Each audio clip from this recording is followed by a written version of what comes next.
Every business wants good customer reviews. Every customer wants a good experience. So what happens when both sides click? Or in some cases, when they don't? From Yelp and Entrepreneur Media, this is Behind the Review. Behind the review, dig deeper too. Behind the review, get all the news. Food, flowers, fixing, make business boom. Behind the review, dig deeper too. I'm Emily Washkovic, Yelp small business expert. Every episode, I pick one review on Yelp and talk to the entrepreneur and the reviewer about the story and business lessons behind it. Let's see what's behind this week's review. My youngest sister got married about 5 years ago, and 6 of us went to Scottsdale for her bachelorette weekend. And one of the things that we did as a group was we went to a spa and had massages and really enjoyed it. And I hadn't done that a lot in the past. And so when we came back to Houston, we decided to continue this new friendship I had made with these other ladies by trying to regularly go to spas and experience everything that spas had and kind of have a girls' day. And what we did was we started looking at different spas, and we would go to big spas in hotels or small independently owned spas. And we had some great experiences and had some great times. And what we were finding was some spas were too expensive.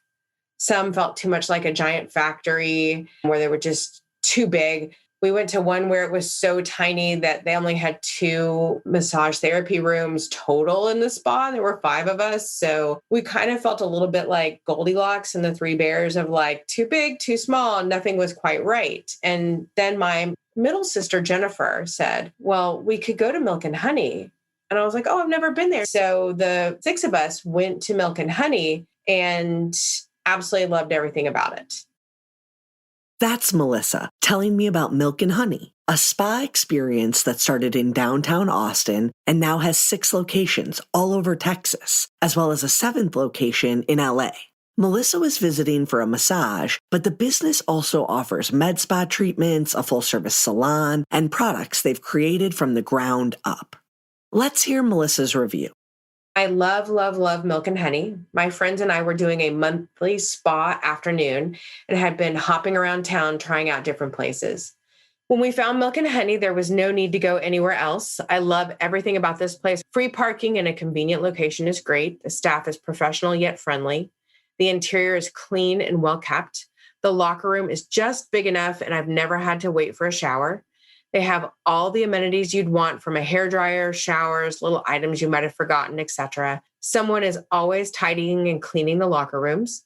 I wish the waiting area relaxation space was a little more spacious and secluded and a little less waiting room. The massages I've had, especially by Nia, have been amazing.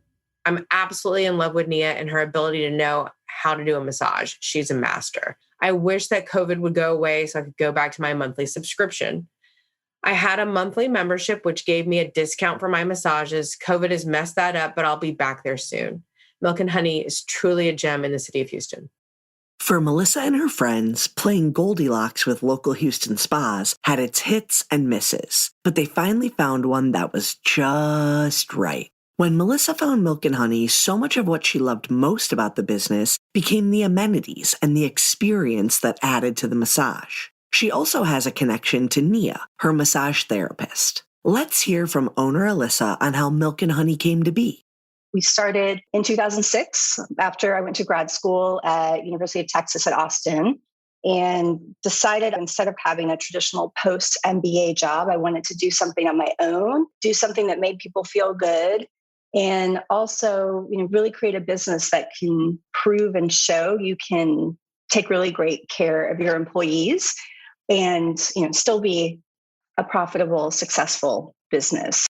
Alissa opened her first location in downtown Austin, and like many entrepreneurs, she was burning the candle at both ends and wearing many hats. But the core of who her business was rooted in the experience, and much of that was strategically planned by Alissa herself. Our main goal and mission at Milk and Honey is to make people feel good. The vibe of Milk and Honey, the mood there, as soon as you walk through the doors, we do place a lot of attention on architecture and really utilizing architecture to enhance that experience. As you continue to go further, and deeper into the spa, it gets darker, quieter, just more relaxed. So the focus was always on spa, robe and slippers experience. You don't change in the treatment room. We have a lounge and just all the amenities. So you can sit, and relax both before and after your treatment, because we are not in the business of providing massages and facials. We are in the business of making people feel good and giving them even just like a 2-hour respite from their life and reality. And all of those little details in that experience are just so important because they're not coming in for a massage, right? It really is that whole decompression process. Let's take a quick break. If you're a small business owner, this is for you. Running a business is just plain hard. Endless to-do lists, employees to take care of, and your ever-present bottom line. So first of all, kudos to you for staying on top of it all. I want to tell you about Gusto. Gusto built an easier and more affordable way to manage payroll, benefits, and more. They help over 100,000 businesses with tasks like automated payroll tax filing, simple direct deposits, free health insurance administration, 401ks, onboarding tools, you name it, Gusto made it easy. And they really care about the small business owners they work with. Their support team is attentive and helpful. And since money can be tight right now, you'll get 3 months free once you run your first payroll. Just go to gusto.com/review and start setting up your business today. You'll see what I mean when I say easy. Again, that's 3 months of free payroll at gusto.com/review. That's gusto.com/review. And we're back. Alissa started Milk and Honey to make people feel good, initially through the spa experience. But she also opened with the intention of growing. A year after opening the original Milk and Honey, Alissa was looking for their second location. As the business continued to grow, so did Alissa's life and family outside of the business. She wanted to be a mom, and that process took her time and energy away from the business. She was still determined to service clients and continue to grow, though. So a non-negotiable was having a good team. Early days, I was working the front desk until my sister-in-law would come and relieve me so I could go home and eat dinner and be a human for a few hours before getting there at 7 a.m. to open the spa, do all the laundry. I mean, all of those things, right? Now we'd have a really great team. Once I was pregnant with twins, that was really like the non-negotiable. I have to get people in place. And I really had a great team. I think it was just very lucky that I had people who worked as hard and loved it, like they owned it, and just as much as I do. And people are everything in our business. Like our cost of goods are human beings and their wages. It's a literal hands-on human touch business. So yeah, our people are everything. And the way that we're structured now is we have a pretty nicely built out management team, that consists of HR and marketing and operations, procurement, accounting, all of these departments that support our locations, because our job is, like all the people that we have, is just really to support the people working at the locations. So at the locations, they can just really focus on the employees there and the customers, which just allows what we call the virtuous cycle. But when you focus on employees and make sure that they're really happy, instead of focusing on the bottom line, your employees will make sure that your customers are happy, and your customers will ensure your bottom line is healthy. Alissa mentioned being fortunate to have employees who loved and treated the business like their own. That truly is a level of culture and team morale that's focused on the employee's investment in the business. And it doesn't just come from liking the place they work. Everyone that works at Milk and Honey is a valued team member, and that translates to the consumer experience. Everyone that works at Milk and Honey is an employee. We don't have any independent contractors. And yes, they're there are licensed, massage therapists, the estheticians, the nail techs, the hairstylists, and of course our medical aesthetics providers are registered nurses or physician assistants. But they all work at Milk and Honey, and they receive paid vacation and healthcare benefits and 401k and lots of training.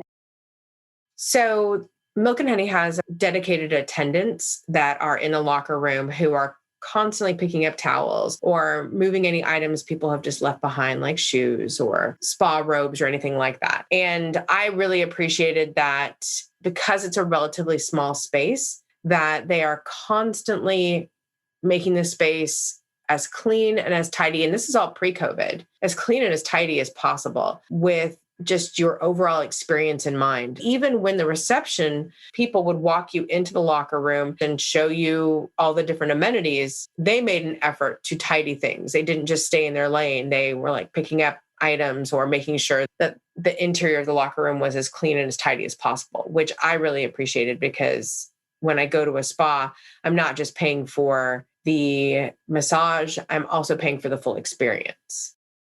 Alissa says one of the threads that you'll see across all of the Milk and Honey locations is that all of their employees are just genuinely kind, good people. It's really important to Milk and Honey that when a client enters their space, it just feels calming and welcoming.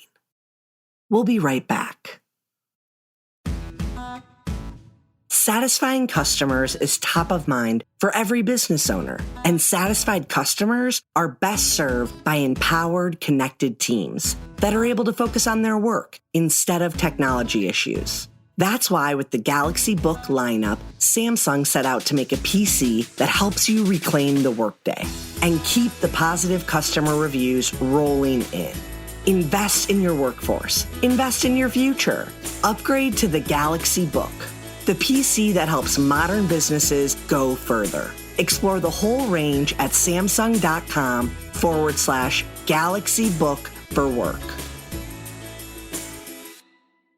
Alissa has been driven by growth, but not only growth by way of new locations. She's expanded from spas to include hair salons at each of their Texas locations, and also created her own line of products, which has served as a great additional revenue stream. The products came along not until 2013. So from opening the spa to today, I also had 3 kids, which took a lot of my energy and time and focus away from the business. And I think a lot of women in business don't always talk about it, but it definitely impacted the speed at which we were growing and how much I was involved in the business as well. But after my youngest was born, I have 2 10-year-olds and an 8-year-old. I'd been wanting to create products for a long time, and then just really took that as an opportunity to do something else. Because also as an entrepreneur, everyone thinks it's the most flexible job in the world, right? But the 500 plus people that work at Milk and Honey, any one of them can give notice and leave in 2 weeks. And there's no way for me to untangle myself, with all of the leases and the responsibility. So creating the products allowed me to flex some different muscles and do something new without having to leave Milk and Honey, which I love. It's my first baby in all of the ways. And I love this business. I think a lot of entrepreneurs can relate to running up against hours in the day or dollars in the bank account when it comes to maximizing their revenue or even just breaking even. There's only so much you can do and hire others to help with. By pivoting into developing a product line, Alissa leveraged the expertise of her estheticians and her team to create something that can passively generate revenue while they continue to serve customers and clients in person. They sell their products online direct to consumers, as well as through wholesale partners like Neiman Marcus, Ulta, Free People, and Anthropologie. Another revenue stream Milk and Honey has is their membership program. Once we found Milk and Honey, I really was like, this is the place I'm going to come consistently. And when they mentioned to me that they have this subscription model where you get a discount, if you sign up for a monthly subscription, you get a discount on that monthly spa service. I was like, this is great because I want to come here anyway. I want to come to Nia anyway. And therefore, getting a discount was just kind of like icing on the cake. They also have a point system where you get so many points and you can redeem those for money off of a spa or salon service.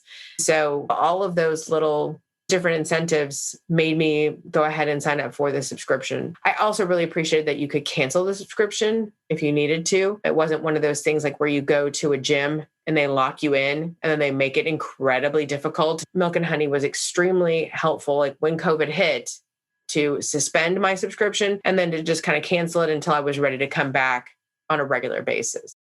And Alissa admits the goal of the subscription membership isn't to get rich. They're not trying to lock people in and charge them for services they won't use. The membership program is really to simplify the booking and payment process for regulars and reward them for scheduling appointments on a recurring basis.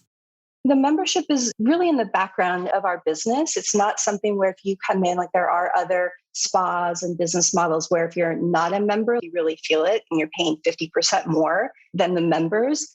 So our membership is just 15% off of the regular price, and you commit and just to getting a service monthly. You can pause it. You can do other things. Like we have our VIP program, which is very important, partisan, which is part of our just vernacular in the business. And it's just a way of rewarding people who like Melissa, who want to come in and enjoy it. And we both can benefit. They can save some money, and we know that we can count on her to come in and support our great, talented team of massage therapists. So it's not something that's a heavy sell. It's really, something that we talk to when we see people coming in every month. Like, why don't you do this? And we just kind of set it up, and it makes it easy. They can just kind of breeze in and out without having to stop and pay, and they don't have to even stop and sign. They can prepay gratuity and it's all set up. So it's just a way so they can kind of glide, make the whole service and experience a little easier for our regulars.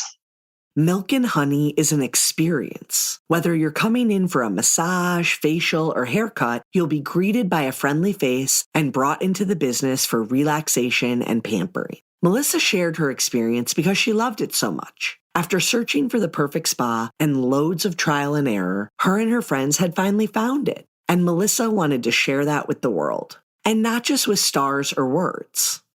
I think adding photos is just absolutely critical for someone like me who's incredibly visual. I've been on Yelp all week looking at photos of local restaurants and coffee houses looking for a private room or party space for my volunteer organization that I work with. And so I think that a review really needs, and this is how I feel, I think a review really needs photos.